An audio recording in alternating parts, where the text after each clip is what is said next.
Hello students, ये आपकी class 5th की नैतिक शिक्षा एवं सामान्य ज्ञान की बुक है। तो आज हम इसका सेकेंड चैप्टर पढ़ेंगे। तो चैप्टर का नाम है आपका गुरु का महत्व। यानी इस चैप्टर में जो है आपको गुरु के महत्व के बारे में बताया गया। चलिए हम देखते हैं। मनुष्य के जीवन में गुरु का बहुत महत्व है। गुरु हमें अज्ञान के अंधकार से निकालकर ज्ञान का प्रकाश देता है। वह हमारी क्षमताओं का विकास कर हमें पूर्ण व आदर्श पुरुष बनाता है। यानी कहा जा रहा है जो मनुष्य का जीवन है उसमें गुरु का बहुत बड़ा महत्व है। जो गुरु है वो हमें अज्ञान के अंधकार से जो है निकाल कर ज्ञान के उजाले, प्रकाश मतलब तो उजाले में जो है लाते हैं। वह हमारी क्षमताओं का विकास कर हमें पूर्ण आदर्श पुरुष बनाते, यानी हमारे अंदर छुपी हुई खूबियों को बाहर निकालते और हमें एक आदर्श और अच्छा व्यक्ति जो है वो बनाते हैं। वे हमारा चरित्र निर्माण करते हैं तथा हमारे अवगुणों को दूर करता है। यानी कहा जा रहा है जो गुरु होते हैं वो मनुष्य के जो है चरित्र निर्माण, यानी कि जो उसका चरित्र होता है उसे अच्छा बनाते हैं और उसके जो अवगुण होते हैं यानी कि जो उसके अंदर बुराइयां होती है उसे दूर करते हैं। गुरु की महिमा का वर्णन संत कबीर ने निम्नलिखित दोहे में किया है। यानी कबीरदास जो है वो एक कवि है, तो ही कहा जा रहा है गुरु की महिमा का वर्णन जो है संत कबीर ने निम्नलिखित दोहे में किया है। चलिए हम देखते हैं दोहे। गुरु गोविंद दो खड़े काके लागो पाए, बलिहारी गुरु आपने गोविंद दियो बताए। यानी यहाँ कहा जा रहा है गुरु गोविंद दो खड़े, यानी कबीरदास जी कह रहे हैं कि गुरु और गोविंद यानी गुरु और जो गोविंद यानी कि भगवान है वो दोनों खड़े हुए हैं। काके लगो पाए यानी कह रहे मैं किसके पैर छूऊं। बलिहारी गुरु आपने यानी कह रहे कि हे भगवान आपने। गोविंद दियो बताए यानी कि आपने बताया कि कहे कि हे भगवान आपने बता दिया कि मैं गुरु के पांव लगूं। यानी यहाँ पे जो है गुरु का महत्व भगवान से भी जो है ज्यादा बताया गया है।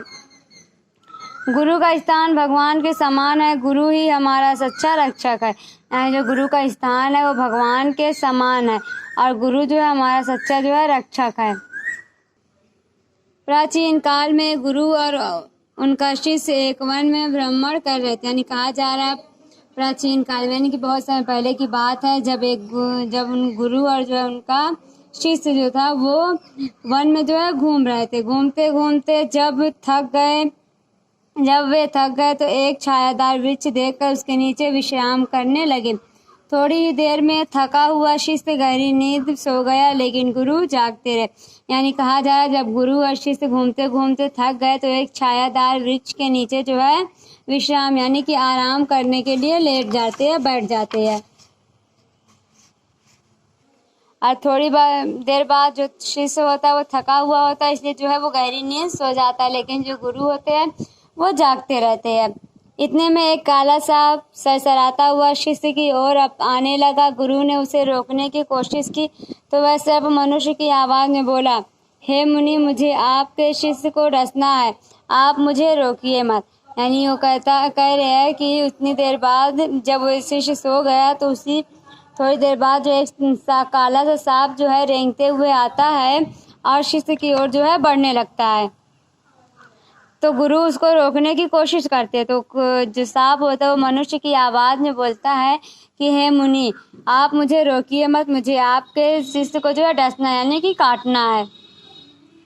गुरु ने उससे पूछा तुम इसे क्यों डसना चाहते, यानी गुरु उससे पूछते हैं कि तुम मेरे शिष्य को क्यों डसना यानी कि काटना चाहते हो। सांप ने कहा आपके इस शिष्य ने पिछले जन्म में मेरा रक्त पिया था, अब मुझे इसका रक्त पीना है। इसी कारण मैंने सर्प योनि में जन्म लिया है, इसलिए आप मुझे रोकिए मत। यदि आपने इस समय मुझे रोक दिया तो मैं फिर कभी आशा देखकर इसे डस। जब मुनि यानी कि जब गुरु सांप से पूछते हैं कि तुम इस शिष्य को क्यों डसना चाहते हो, तो कहता है कि इसने जो है पिछले जन्म में मेरा रक्त पिया था, अब मुझे इसका रक्त जो है पीना है, इसीलिए जो है मैंने सर्प योनि यानी कि सर्प के जो खानदान है उसमें मैंने जन्म लिया है और आप मुझे रोकिए मत, वरना मैं कभी और मौका देकर इसे डस दूंगा। सांप ने उनसे फिर कहा, पिछले जन्म में मैं बकरा था। इसने एक व्यक्ति के कहने पर मुझे बेरहमी से तलवार से काट कर मेरा खून पिया था। इसके देखते ही देखते मैंने प्राण त्याग दिए थे। यानी सर्प कहता है गुरु से कि मैं जो पिछले जन्म में एक बकरा था और इसने जो है किसी व्यक्ति के कहने पर मेरे गले को जो तलवार से काट दिया था और मेरा खून पी लिया था। इसके सामने ही मैंने अपने प्राण जो है त्याग दिए थे। गुरु ने सांप को समझाते हुए कहा, तू अपने हृदय में पैदा हुए वैर भाव को त्याग दे। यदि तू इसे काटेगा तो इसके दिल में भी तेरे प्रति शत्रुता का भाव पैदा होगा। यानी कि गुरु सांप को समझाते और कहते हैं कि तू अपने हृदय में जो तेरे दिल में इसके लिए वैर भाव यानी कि बदले का जो भाव है तू उसे त्याग दे। यदि तू इसे काटेगा तो इसके दिल में भी तेरे लिए जो है शत्रुता मतलब यानी कि दुश्मनी का भाव जो है वो पैदा होगा। यह इस जन्म का भाव लेकर मरेगा और तू दूसरे जन्म में तुझसे बदला लेगा। यानी कह रहा है कि ये जन्म का भाव जो है लेकर मरेगा और दूसरे जन्म में तुझसे जो है बदला लेगा। उसके बाद तू बदला लेगा। इस तरह यह कर्म चलता ही रहेगा। इससे क्या लाभ होगा? ना तो तुझे कभी शांति मिलेगी और ना इसे। यानी कह रहे हैं गुरु कि अगर तू अभी इससे बदला लेगा तो फिर ये अगले जन्म में तुझसे लेगा और इसी तरह जो है ये कर्म जो है चलता रहेगा। इसलिए न इस तरह न तुझे शांति मिलेगी ना ही इसे शांति मिलेगी। सांप ने कहा, महाराज मैं आप जैसा ज्ञानी नहीं हूँ, मैं तो साधारण प्राणी हूँ, मैं अपना बदला लिए बिना इसे छोड़ूंगा नहीं। यानी सांप गुरु से कहता है कि महाराज मैं आपके इतना जो है ज्ञानी नहीं हूँ, मैं एक साधारण सा प्राणी यानी कि सांप हूँ और मैं अपना बदला लिए बिना नहीं रहूंगा। जब सांप किसी तरह नहीं माना तो गुरु ने कहा, यदि मैं तुम्हें इसका रक्त निकाल कर दे दूं तो क्या उससे तुम्हारा बदला पूरा हो जाएगा? सांप ने गुरु की बात मान लिया और कहा, हाँ आप ऐसा कर सकते हैं। यानी कि जब सांप नहीं मानता तो गुरु कहते हैं कि यदि मैं इसका जो है खून निकाल कर रक्त निकाल कर तुझे दे दूं तो क्या तुम्हारा जो बदला है वो पूरा हो जाएगा? तो सांप गुरु की बात सुनकर जो है मान जाता है और कहता है कि हाँ आप ऐसा कर सकते हैं। गुरु ने पत्ते का दोना बनाया और उसे शिष्य के गले के पास रखकर उसकी गर्दन में चीरा लगाया। खून से दोनों भर गया। तब उन्होंने वह रक्त सांप को पिलाया। सांप खून पीकर चला गया, उसका बदला पूरा हो गया। तो गुरु क्या करते हैं, पत्ता तोड़ते हैं, पत्ते का दोना बनाते हैं। यानी पत्ते को मोड़ कर जो उसका दोना बनाते हैं और फिर शिष्य के गले के पास पत्ते को लगाते हैं और उसके गले पर जो चाकू से चीरा लगाते हैं यानी कि थोड़ा सा जो उसका गला काटते हैं।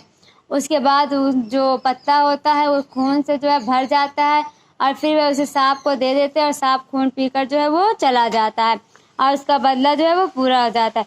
जब गुरु ने शिष्य की गर्दन में चीरा लगाया था तो वह जाग गया था, लेकिन वह जानता था कि गुरु के हाथों में उसका जीवन सुरक्षित है, अतः वह चुपचाप आंखें बंद किए पड़ा रहा। सांप के जाने के बाद गुरु ने अपने शिष्य के घाव को अपनी विद्या से बंद कर दिया और वन की जड़ी बूटियों से दवा बनाकर उस घाव पर पट्टी बांध दी। यानी कह रहे हैं कि जब गुरु ने शिष्य के गर्दन में चीरा लगाया था तो जो शिष्य था वह जाग रहा था, लेकिन उसे ये पता था कि जो गुरु के हाथ में ही उसका जीवन है, इसलिए वह चुपचाप लेटा हुआ था आंखें बंद करके।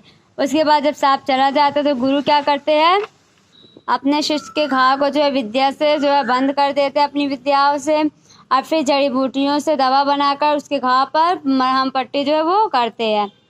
तब शिष्य ने आंखें खोली। उसके बाद शिष्य जो है आंखें खोलता है। उसे जागा हुआ देखकर गुरु ने कहा, कितनी गहरी नींद है रे तेरी। शिष्य ने कहा, गुरुदेव आपकी छत्र छाया में सुरक्षित मैं सब कुछ देख रहा था। यानी जब वो शिष्य उठता है तो गुरु कहते हैं, कितनी गहरी नींद है रे तेरी।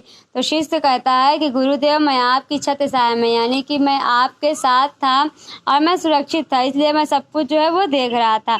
आप मेरे सीने पर बैठे थे, हाथ में चाकू था, मेरे गले में चीरा लगाकर आप खून निकाल रहे थे और सांप को पिला रहे थे। यानी गुरु शिष्य कहता है कि आपने जो है आप मेरे सीने पे बैठे हुए थे, आपने मेरे गले पे चीरा लगाया और खून निकाला और उसे जो है सांप को पिलाया। गुरुजी मैं तो चाकू लगते ही जाग गए थे। यानी शिष्य कहता है कि मैं तो चाकू लगते ही जाग गया था। गुरु ने कहा, बेटा तब तू बोला क्यों नहीं। यानी गुरु अपने शिष्य से पूछते हैं कि बेटा जब तू जाग रहा तुमने कुछ बोला क्यों नहीं? तब शिष्य कहता है, गुरु मुझे आप पर पूरा विश्वास है, मैंने अपना सब कुछ आपको अर्पित कर दिया। इसी से मैं जानता था कि आपके होते हुए कोई मेरा कुछ नहीं बिगाड़ सकता। आपकी और सांप की बातचीत सुनकर सांप की तरह ही मेरा भी वैर भाव शांत हो गया है। मैं धन्य हो गया हूँ। शिष्य की बात सुनकर गुरु का हृदय प्रसन्नता से भर गया। यानी शिष्य कहता है कि गुरुदेव मुझे जो है आप पर पूरा विश्वास था और मैं जानता था कि आप जो है अपना सब कुछ मुझ पर अर्पित कर देंगे, लेकिन मुझे कुछ नहीं होने देंगे। इसीलिए जो है वो चुपचाप सोया हुआ था, क्योंकि उसे पता था कि गुरुजी की जो है छत्र छाया में मेरा कोई कुछ नहीं बिगाड़ सकता है। और बताता है कि मैं आपकी और सांप की बातें जो है सुन रहा था और आपकी बातें सुनकर जो है मेरा भी जो वैर भाव यानी कि जो दुश्मनी का भाव था वो भी शांत हो गया है और मैं धन्य हो गया हूँ। यानी आप जैसा गुरु पाकर जो है मैं धन्य हो गया। जब शिष्य इतना कहता है, जो गुरु का हृदय होता है वो प्रसन्नता यानी कि खुशी से जो है वो भर जाता है। देखिए यहाँ पे आपको था शिक्षा। गुरु अपने शिष्य का सदैव भला चाहते हैं तथा उसकी उन्नति और विकास देखकर प्रसन्न होते हैं। अतः हमें गुरु का सदैव सम्मान करना चाहिए। यानी जो गुरु होते हैं, वो जो शिष्य होते हैं, उनका जो है हमेशा जो है वो भला चाहते हैं और जो उनकी उन्नति होती है, यानी जब वो आगे बढ़ते हैं तो उन्हें इस बात से जो है खुशी मिलती है, क्योंकि कोई भी गुरु अपने जो शिष्य होंगे उससे पीछे आता हुआ नहीं देख सकता। इसलिए उनकी उन्नति से जो है हर गुरु जो है वो खुश होता है। तो स्टूडेंट्स, आपका जो चैप्टर था यहीं पे कंप्लीट होता है। आप इसे अच्छी तरह से पढ़िए और समझिए।